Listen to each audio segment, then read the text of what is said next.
Now, not all geometric vector problems are the same. However, in this tutorial, I'm going to be showing you how to approach a common type of geometric vector problem using what you know about vectors and logical approaches, which you might find more useful than having to memorize difficult formulas. Okay, so let's have a look at this question.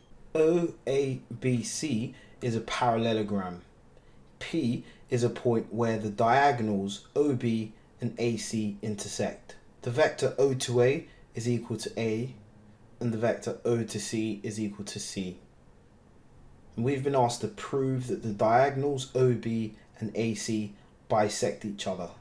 Okay, so here we've been given the diagram of a parallelogram OABC, where we're told that the point P is a point where the diagonals OB and AC intersect. Now, a good way to start geometric vector problems is by labeling the vectors that have been given in the question on the diagram. Okay, so since we're given that the vector OA is equal to A, we can just add this to the diagram.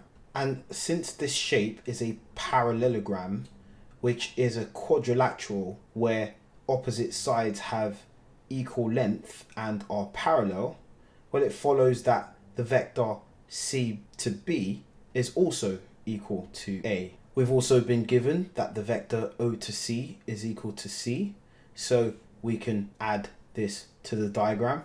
And given that this is a parallelogram, it means that the vector A to B is also equal to C. Okay? Now, for these types of questions, I would strongly recommend that you have a good understanding of the properties of shapes, particularly polygons, as you'll be expected to recall and use these properties in geometric vector questions.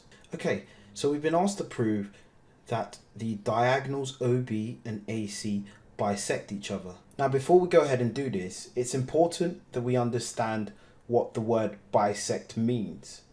The word bi means two, and when used with the word sect, it means cut into two. Now, in geometry, the word bisect means to divide something into exactly two equal parts. Okay? Now, we've already been given the fact that the diagonals OB and AC intersect, which means that they cut each other precisely at the point P. But in order to prove that they bisect each other, in very simple terms, a way we can show this is that the line OP is exactly half of the line OB, and the line AP is exactly half of the line AC. Now, since you can express the diagonals OB and AC as vectors by using different vectors on the vector diagram, it means that we can prove that these diagonals bisect each other by using vector methods. But the question is, how do we prove this using vector methods? Now, when dealing with vectors, instead of looking at fractions or parts of line segments, what we're looking at is scalar multiples of vectors. So what we need to show is that if you can write the vector OP as a scalar multiple of the vector OB, and you can also write the vector AP as a scalar multiple of AC, where mu and lambda are positive scalar constants, then if the diagonals bisect, these scalar constants are not only just equal to each other, But they are also both equal to a half. Okay, so it's always helpful to know exactly what you're trying to prove in the question and the method that you'll be using for the proof before you go ahead and start the question. Now, in these questions, you generally want to choose a focus vector to work with. In this example, we're going to choose the vector OP as our focus vector. Now, we've chosen this as our focus vector for a couple of reasons. One of the reasons is because we're told that the point P is where the diagonals OB and AC intersect. So it makes sense to look at this point P relative to some other fixed point O in this case. The second reason is because we can get from O to P by using vector paths that intentionally involve the diagonals OB and AC, which are the diagonals that we are trying to prove bisect each other.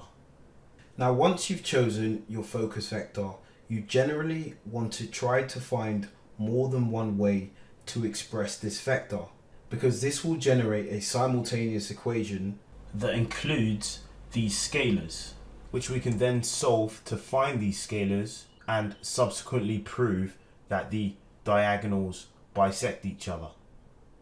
So let's see how this all works out in practice. Now, as discussed, one of the ways that we can express the vector OP is as a scalar multiple of the vector OB, and therefore we can write the vector OP is equal to lambda times the vector OB, where lambda is a positive scalar constant as defined previously. Okay, we can find the vector OB by using the triangle law of vector addition and going via the path O to A to A to B, giving us that the vector O to P is equal to lambda multiplied by A plus C. Now, expanding the brackets, we get that the vector OP is equal to lambda A plus lambda C, which we can label as our first vector equation. So by writing the vector OP as a scalar multiple of the vector OB, we were able to show one way of expressing this vector. Now, the other way that we're going to express the vector OP is by specifically choosing a path which includes the vector AP. And this is purely because AP is a part of the vector AC and can therefore be written as a scalar multiple of the vector AC. So another way we can write the vector OP is that OP is equal to OA plus AP. Now, we already know from the question that the vector OA is equal to A, and the vector AP can be written as a scalar multiple of AC.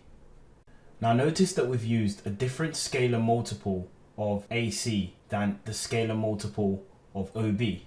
Now, because of the way we've used these scalars in these equations as parts of the diagonals which go to the same point P, if it is true that the diagonals intersect, then lambda and mu will turn out to be the same value, even if we initially assume that they're different. Okay?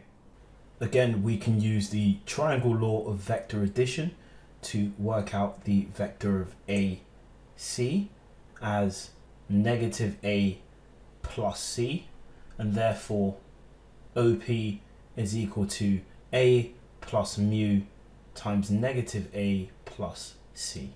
Expanding the brackets on the right hand side, we get that OP is equal to A minus A times by mu plus C times by mu.